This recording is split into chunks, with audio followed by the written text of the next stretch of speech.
The farmer's name was Eli Mercer, and silence had been his closest companion for most of his life. He lived on the edge of the dry plains where the wheat bent low under the endless sun and the wind spoke louder than men ever did. Eli was known in nearby settlements as the shy one, the man who lowered his eyes when spoken to, whose words came late and soft, who never joined gatherings and never looked twice at a woman. People said he was kind, but kindness without confidence rarely earned respect. So Eli farmed alone, prayed alone, and slept alone in his small wooden house beside a weather-beaten barn that had stood longer than he had. That barn would change everything. It happened just before dusk, when the sky burned orange and the cicadas began their nightly song. Eli had been finishing his chores, sweat darkening his collar, when he heard something that didn't belong, a faint cry, broken, desperate, carried by the wind. He froze. Out here, cries often meant trouble, bandits, soldiers, or, worse, Apache conflicts that settlers were warned never to get involved in. Every instinct told him to step back into his house, bolt the door, and pretend he heard nothing. But Eli Mercer had never been good at ignoring pain. He followed the sound past the fence line, heart pounding louder with every step. Near the dry creek bed, half hidden by tall grass, lay a woman, an Apache woman, badly injured, her dress torn, blood staining her side. Her dark eyes widened in fear when she saw him. Her hand moved weakly toward a knife she could no longer lift.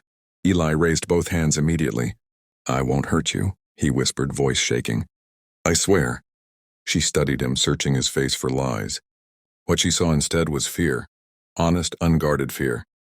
Not the fear of a coward, but the fear of a man who had never learned how to be brave. She collapsed unconscious before he could say another word.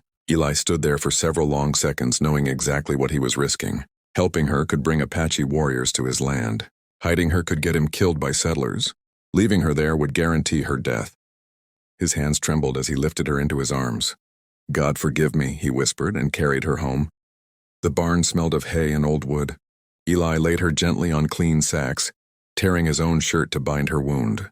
He worked clumsily but carefully, every touch respectful, every movement filled with quiet urgency. When she groaned, he flinched as if he'd been struck. For 2 days, he hid her there. He brought water, food, and herbs his mother had taught him to use long ago. He spoke to her softly even when she slept.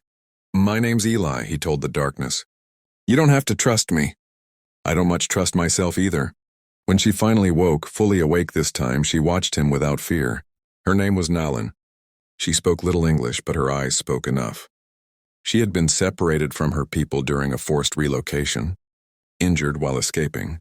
Soldiers. She knew if she stayed, she would bring danger to him.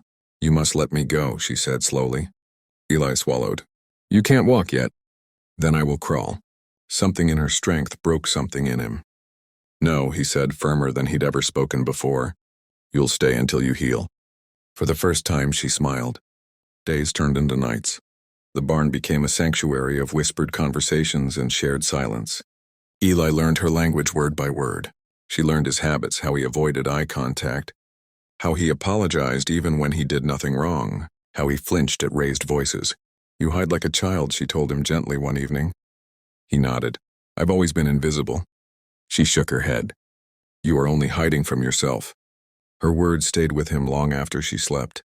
When Nalan could finally walk, she stood at the barn door, the moonlight silvering her hair. "My people will come for me," she said. "When they do, they will see your land, your kindness." Eli's chest tightened. "Will they kill me?" She met his eyes fully. "That depends on what kind of man you choose to be." Before dawn, she left. Eli watched her disappear into the plains, convinced he would never see her again. He was wrong. 3 days later, the ground trembled. Horses, many of them. Eli stood outside his house, hands clenched, as Apache warriors emerged from the horizon. Faces stern, weapons visible but not raised. At their center rode Nalan, healed, proud, powerful. They stopped before him. The leader stepped forward. "You hid our daughter," the man said. "You protected her when you did not have to." Eli swallowed hard. "I didn't do it for reward." Nalan dismounted and stood beside him. "We have come," she said, voice steady, "to ask for your hand." Eli's breath left him. The shy farmer who had hidden from the world now stood before it, seen at last. If this story touched If you believe kindness can change destiny, then subscribe to the channel, because the next chapter reveals what happens when a man who's lived in fear must now choose courage, not for himself but for love.